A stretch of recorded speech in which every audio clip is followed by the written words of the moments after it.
Después hablábamos en la primera parte del programa, ¿no?, de cómo quedó en el imaginario colectivo su gobierno. Es un gobierno de Reviglio, directamente vinculado con un momento, una época de corrupción.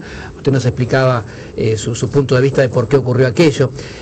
Luego vino la época de Reutemann. ¿Le molesta que en la historia haya quedado, insisto, al menos a primera vista, como que Reutemann llegó para transparentar la provincia, para limpiar lo que no funcionaba bien y para instaurar un gobierno nuevo? No fue así. Cada gobierno tiene su trayectoria y las medidas que toma el gobernador en ese sentido.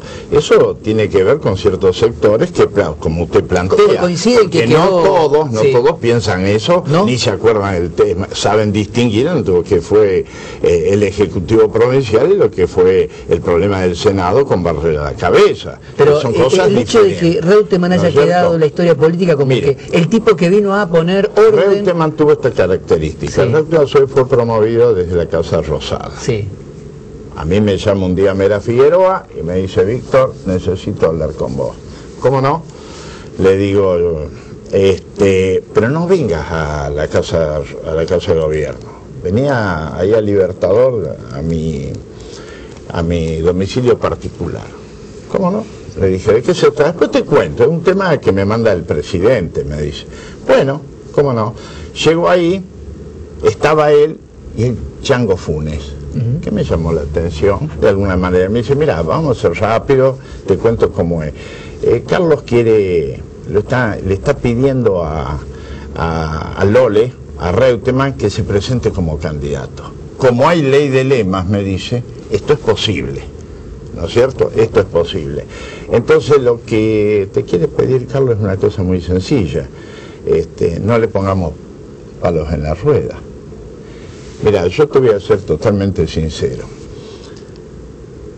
No solamente no le vamos a poner palo en la rueda, mi objetivo como gobernador es ganar las elecciones, que no van a ser fácil por toda una serie de circunstancias que vos las conocés también.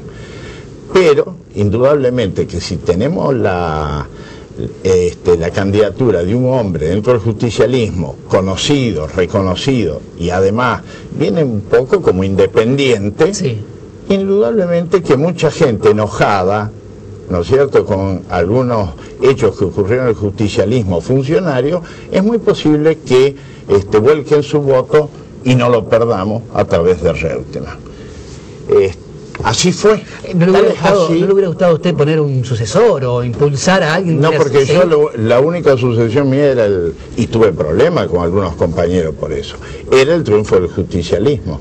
Porque la ley, pero lógico, yo era presidente del partido, claro, y era gobernador de la provincia. Podría haber dicho: mire, muchachos, compañeros, apoyen a este candidato, digo. Muchos creen que el doctor Caime, que salió segundo, era el candidato mío. No era así. El doctor Caime fue elegido por una serie de compañeros, sobre todo del interior. Usted no apoyaba ningún candidato, a ninguno en particular. No. ¿Sabe por qué? Porque no todos aceptaban la candidatura. No la aceptaban al Lole, no la aceptaban a Rubeo, vino el doctor Iturraspe, que fue ministro de la Corte, ¿no es cierto? Y quisieron llevar uno propio. Usted vio cómo son las internas. Yo digo, ¿qué es la ley del lema? Es sumar sin mezclar. ¿Se entiende lo que le digo? En aquella época, totalmente diferente a lo que ocurrió después, que fue demonizada la ley del lema, ya estaba demonizada las internas sangrientas, como sabía decir algún periodista de Santa Fe. Y en ese sentido era peor la situación dentro del radicalismo que del justicialismo. Evitemos las internas sangrientas. El tema era hacer Usandizaga y los diferentes sectores dentro del justicialismo. Eliminámosla a través de la ley de lema. Cada vota en primer lugar y el que suma más vota al resto. ¿De qué se arrepiente? ¿De qué me arrepiento? Bueno, ¿usted a qué se refiere? ¿A la vida? ¿A la política? A lo que a usted le parezca. Bueno, me arrepiento de alguna manera, no me arrepiento. Lo he sentido de alguna manera que los años, que fueron muchos, en la función pública, influyó en mí y en mi familia por no estar todo el tiempo que hubiera querido estar con ellos. No se olvide, yo fui subsecretario de salud, fui ministro, fui gobernador, fui embajador, fui secretario fui director de atención médica con el doctor Liotta. Usted fue además secretario de Políticas Sanitarias de en esa semana. Es cierto que, y enseguida seguimos hablando de usted y no de su carrera política, que su elección su designación fue casi por casualidad. Circunstancial. Usted estaba en Buenos Aires y lo fue a saludar al presidente y le dijo, quédate. El tema fue así. Yo estaba en Buenos Aires. Entonces fui al Salón Blanco.